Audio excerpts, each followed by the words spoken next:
SSN 24 news में आपका स्वागत। बात है कहा जाता है रोड को मोड़ दिया गया है उसमें आपके नाम तो जिक्र है, बताया जा रहा है कि आप अपने हो गया ना कि इस प्रकरण के संबंध में जिनको जो पूछना है एक एक करके हो गया सब आदमी एक साथ हो गया।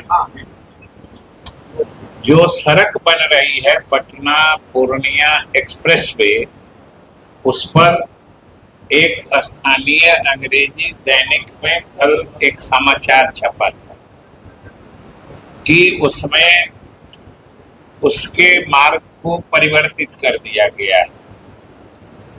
जिस संस्था, वो भारत सरकार की संस्था है NHAI, national highways authority of India, जो उस सड़क का निर्माण कर रही है, उसने कल अपना इस संबंध में क्लैरिफिकेशन जारी कर दिया है। उसने कहा है कि जिस किसी ने ये समाचार को लिखा है वो बिल्कुल असत्य है, अवमाननाजनक है, दुर्भावनापूर्ण है। ये हम अपनी तरफ से नहीं कह रहे हैं। जिस संस्था पर आरोप लगाया गया कि उसने मार्ग परिवर्तित कर दिया गया, और जिनको अगर इसके बारे में कोई दिक्कत है तो कॉपी मेरे पास, उसमें अनेक बातें कही गई कि इस तरीके से, यहाँ तक कि जिस अखबार में छपा है उस अखबार के भी चीफ एडिटर को लिख के बताया गया है कि भाई आपका अखबार तो माना जाता है कि बहुत रेपुटेशन वाला अखबार है, आप इस तरह की भ्रामक, तथ्यहीन, दुर्भावनापूर्ण, अवमाननाजनक खबरें कैसे प्रकाशित हो रही हैं, ये आपको देखना चाहिए। एक सवाल है, तेजस्वी यादव का ये कहना है कि बिहार में जो छात्रों के मुद्दे हैं, नीट पेपर लीक का मामला है, अपराध है, पलायन रुक नहीं रहा है, स्वास्थ्य सेवा के हालात खराब है, उससे भटकाने को लेकर सरकार सुरक्षा और आवास खाली कराने का मामला मुद्दा बना रही है। वो मामला भी तो अब पीछे चला गया, वो मामला तो कब का खत्म हो गया। और नीट का मामला बिहार का मामला है, नीट का मामला बिहार का मामला है। उसमें तो कहाँ राजस्थान, कहाँ महाराष्ट्र, सब जगह ओरिजिनल लीक पॉइंट जो है वो सब धड़ा के लोग जा रहे हैं, और जो लोग भी इसमें दोषी पाए जा रहे हैं सबके खिलाफ कार्रवाई हो रही है। भारत सरकार ने ही इस मामले को गंभीरता से लिया है और सुप्रीम कोर्ट में भारत सरकार ने कहा है कि प्रधानमंत्री ने स्वयं निर्देश दिया है कि नीट पेपर लीक के मामले में जो भी दोषी पाए जाते हैं उनके खिलाफ तो कार्रवाई की जाए, और साथ ही जांच इतनी गहराई से हो कि असली दोषी को भी कानून के हवाले किया जाए।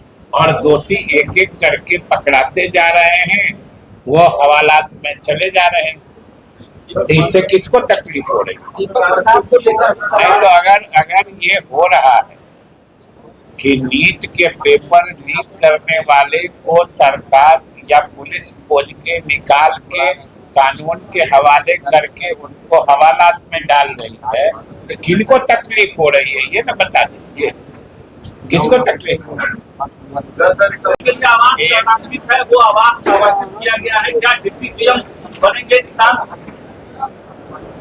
डिप्टी सीएम बनने के बाद आवास आवंटित होता है, तब न डिप्टी सीएम का आवास होता है। ये आवास उनको मंत्री के रूप में दिया गया है। और सबसे पहली बात है कि कोई आवास कर्णांकित नहीं होता है, मतलब ईयर मार्क नहीं है। जैसे हम डिप्टी सीएम हैं, हम उसी आवास में रह रहे हैं जिसमें जब सिर्फ मंत्री थे तब रहते थे। आप लोग इससे काहे कंफ्यूज कर रहे हैं बताइए। और डिप्टी सीएम बनने नहीं बनने को उस किसी आवास में जाने नहीं जाने से कोई मतलब नहीं होता है। सर, लेकिन सर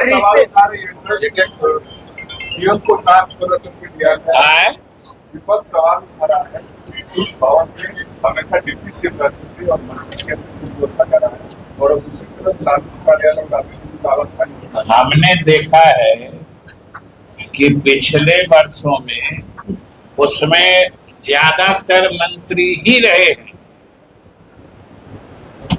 सवाल कोई उठाते हैं तो आप तो उनसे क्यों नहीं पूछते हैं कि किस आधार पर ये सवाल उठा रहे हैं। आज अगर हम डिप्टी सीएम के रूप में जिस आवास में हैं, मेरे बाद वो डिप्टी सीएम का आवास हो जाएगा।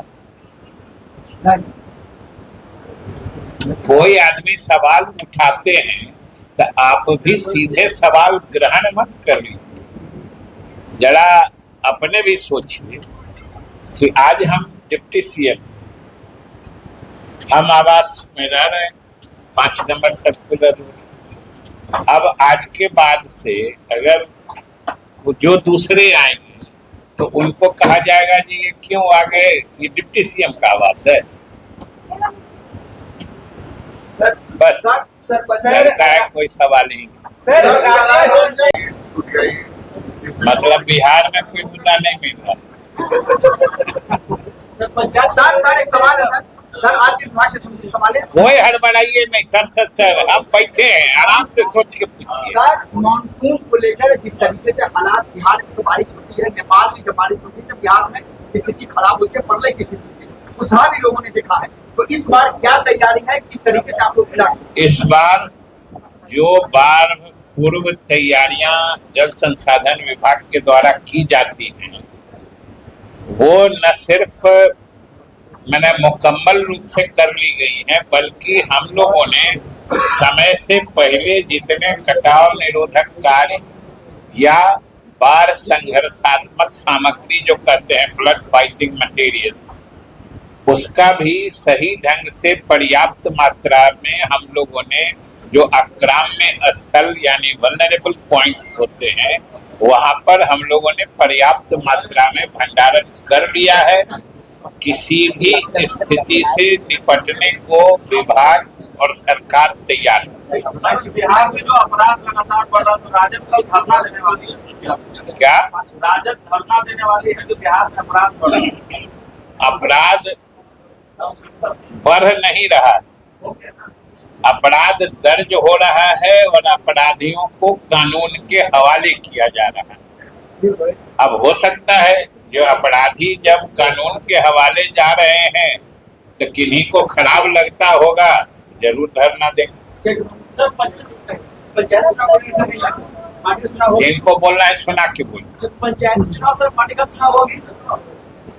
अभी तक तो बिहार में नहीं हुआ है पार्टीगत चुनाव। पता नहीं आपको ये फैसला कहाँ से मिल गया। सरकारी सरकार की तरफ से नीट पेपर लीक मामले को लेकर राहुल गांधी 11 जुलाई को प्रदर्शन करने वाले पटना में राबड़ी ने भी 10 सर्कुलर को लेकर सरकार को पत्र लिखा है। उन्होंने कहा कि लालू यादव प्रेशर तक जा रहे हैं, इस वजह से अगर ऐसे ही व्यवस्था 40 आर्टिकल को डाल के तो उसमें ऐसी ही व्यवस्था होगी तभी हो जाएगी। ये हमने पहले भी कहा था कि आवास का मामला भवन निर्माण देखता है और वो इस प्रदेश की स्वयं मुख्यमंत्री रही। इसलिए सरकार के हर मंत्री या हर पदासीन व्यक्ति को सरकार के जो नियम कानून है उसके हिसाब से चलना चाहिए। और हम समझते हैं कि अगर उन्होंने कुछ लिखा है उसमें जो फैक्ट होगा, तथ्य होगा, उसके आधार पर सरकार जरूर फैसला लेगी। सर, दो कोचिंग संस्थान के विवाद के बीच में अब काम करने वाली जरा फिर से शुरू से कहिए और एक आदमी बोलिए। जगदीश यादव ने मुख्यमंत्री के नाम से एक पत्र लिखा है सर, उसमें कोचिंगों के बीच में जो विवाद चल रहा है, जो रौशन आनंद ने मुद्दा उठाया था, उस पर वो कह रहे हैं कि सीबीआई से जांच करानी चाहिए। उसकी जांच चल रही है और दोषी धीरे धीरे सामने आ रहे हैं और सरकार जरूर इस घटना के गहराई तक जाके सही दोषियों को कानून के हवाले करेगी। सीबीआई जांच की मांग उठ रही है सर, प्रिंस यादव की हत्या की सीबीआई जांच की मांग उठ रही है। अगर सरकार संतुष्ट हो जाएगी, जो बिहार पुलिस सक्षम नहीं है, तब न देगी। सर तो प्रोफेसर सीधी लग रहा है, क्या रिस्पॉन्स फाइनेंशियली लगा हुआ है, ओवरऑल महीना करने का रहा है किसका? तो सहयोग शिविर तो लगाया गया है, अब उसका रिस्पॉन्स कैसा मिला चाहिए? देखिए, सहयोग शिविर तो इतना सफल आयोजन रहा है कि वो पहले पंचायतों में सहयोग शिविर लग रहा था, और आप जान रहे हैं कि कल से एक नए कलेवर में, नए रूप में फिर से सहयोग सह जन कल्याण शिविर प्रखंडों में आयोजित किया जा रहा है, कल से किया जाएगा। और ये इतना लोकप्रिय हो रहा है और स्थल पर ही जनता के इतनी समस्याओं का समाधान हो जा रहा है कि लोग न सिर्फ प्रसन्न है बल्कि इस तरह के कार्यक्रम की सराहना कर रहे हैं। दीपक प्रकाश को सुप्रीम कोर्ट से नोटिस आया है, उसको लेकर यह है कि एक याचिका दायर की गई थी सुप्रीम कोर्ट में, जिसमें ये कहा गया था कि एक बार कोई मंत्री बन गया बिना दोनों सदन के तो बात समझ में आती है, दूसरी बार सरकार बनी फिर उसी व्यक्ति को मंत्री बना दिया जो सदन का कोई सदस्य नहीं। उस पर चुनाव आयोग, राज्य सरकार और केंद्र सरकार को नोटिस जारी किया। क्या करने वाला याचिका कहाँ दी गई है? Supreme court? आप चाहते हैं फैसला हम देते हैं?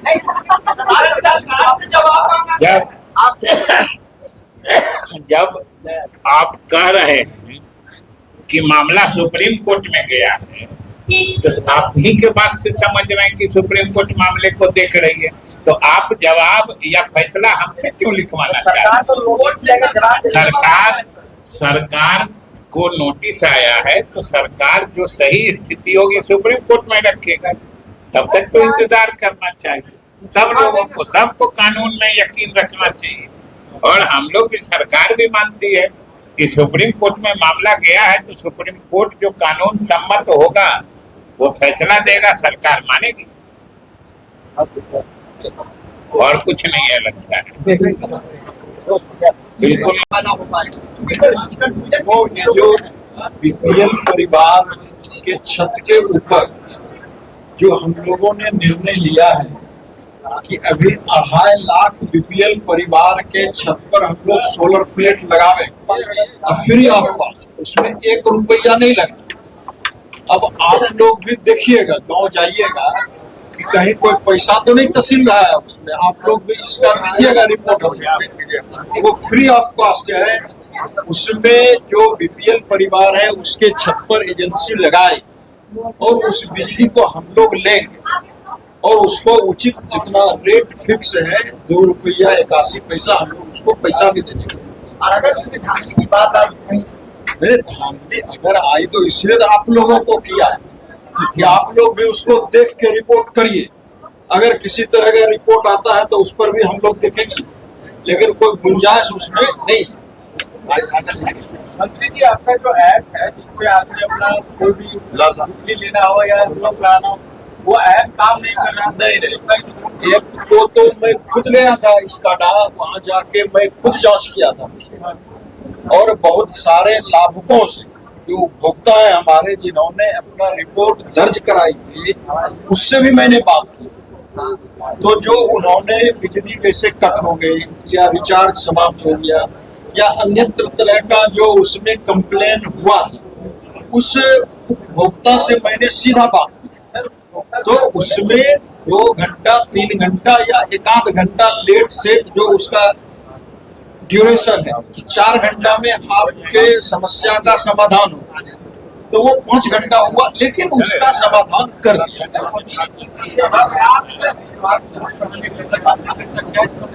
क्या क्या वोट अगर बनाना है तो अगर वो ऐप में जाता है सारा कुछ फिलअप हो जाता है, लेकिन जैसे ही क्लिक करता है तो कैच नंबर देता है, वो नंबर ही नहीं डलाता और अपने आप बंद हो जाता है। पिछले 15-20 दिन से नहीं, मैं तो 5-7 दिन पहले उसको जांच किया था। आपके सामने करने के लिए उसको देखिए, करिए उसको 4 घंटा 5 घंटा में उसको बहाल करने का। अब आपने कंप्लेन किया कि हमारा रिचार्ज खत्म हो गया, तो मिस्त्री जाके देखता है तो रिचार्ज नहीं है, उसका पोल पर से लाइन कट हो गया। आप दर्ज करिएगा रिचार्ज नहीं है, तो उसमें वो पोल कैसे देखेगा? ये सब विभिन्न समस्याएं रहती है, उसको आप लोग को भी देखना है। चलिए। आइए, आप चलिए।